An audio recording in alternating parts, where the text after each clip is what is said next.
This is the loan forgiveness calculator here. So it'll give you a real good idea of everything that you're going to need to use these funds for that will enable you to have this loan forgiven at the end.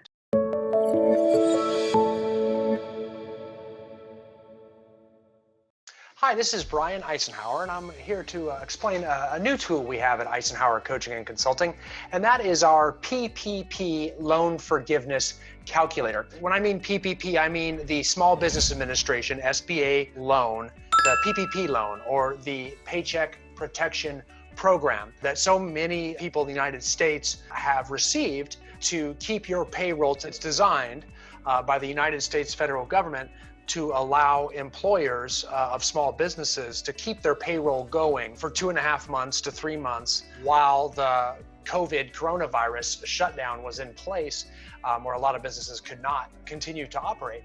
So there's been so much confusion around this. So we developed a little loan forgiveness calculator because this is a loan that it's supposed to be able to be forgiven if you use the proceeds correctly. And if that's the case, it won't be a loan. The balance of the loan will be completely forgiven and you will not have to pay it back. Unfortunately, there's been quite a bit of confusion out there about exactly how that forgiveness is going to take place, what borrowers will need to do to be able to prove that they've used the proceeds in the right way. So we've created a calculator for you based on what we can tell are going to be something close to the guidelines that have been stated. So what I'm going to do is I'm going to share my screen with you so we can show you the actual loan forgiveness calculator tool and how you can use it in your business to help you track those PPP funds to help have a better chance of your loan proceeds being forgiven. Okay, here we go. You can see this is the loan forgiveness calculator here, and you're going to obviously put your name in and the date that you received funding on the loan.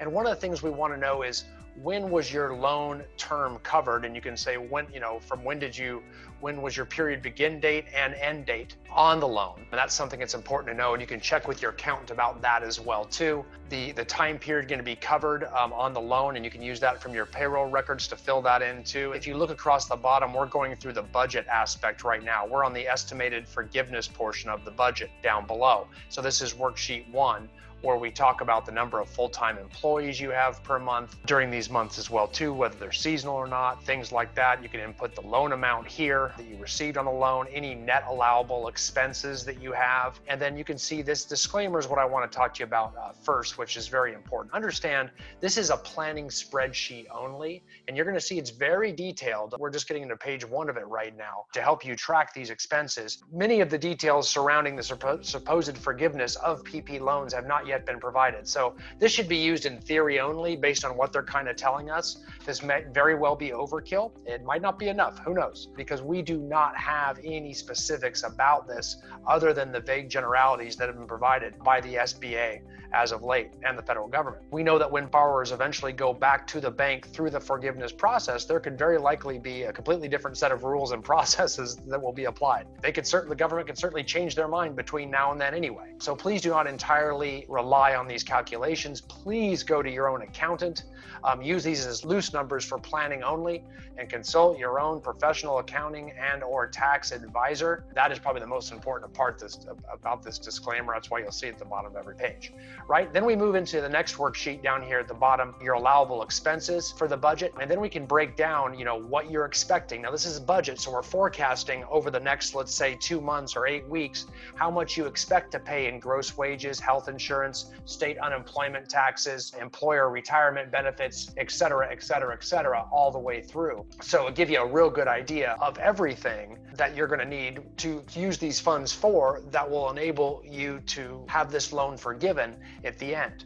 It goes into utilities, everything. And these are non-payroll costs. Most accountants are saying right now is try to use as much of the loan proceeds as you can for payroll, because we're not sure how much of the non-payroll expenses that they are going to allow. So we're really trying to get all of the loan proceeds spent up here in payroll and not so much into the utilities, mortgages, mortgage obligations, and things like that. Although it has been stated very loosely that we will be able to apply PPP loan proceeds to these non-payroll costs and still be forgiven. Who knows what's going to happen, but we know it's a Paycheck Protection Program, so these should certainly be forgiven based on everything they're telling us so far, right? So then we can total that all up, and then we'll go to our last budget page, and that's the salary reduction budget, and then we can actually show exactly how much here every employee that we've got on payroll, how much is their average pay per period, how much were they paid in quarter number one, if there was any deduction or reduction taken in their pay, because did we reduce. They're saying we can reduce pay by 25% and still be able to use these funds in a way they'll be forgiven. Not sure of that, but if you did reduce the funds by 25%, we can fill these portions in as well too, to see how much total reduction we're allowed for each. And then down at the bottom, we go into the green here, which are your actual numbers. And then we can look at your estimated forgiveness and make sure we're inputting numbers that we actually use for each of these categories. Then we get into your allowable expenses. We had your budget. Now we're going in and tracking your actuals to see how different they are from what you budgeted, to make sure they're the same. And then what will happen is for the salary reduction budget, your employees, we want to enter in all of their weekly amounts of payroll received here, and we can see exactly how much they are allowed at a maximum to receive over that period of time. And then we can actually see their salary reduction again right here on the last page. And then the tracker actually takes your payroll cost for all your potential vendors, when you paid them. This is actually every single payment you make that might be attributed. So this is almost like a check register here.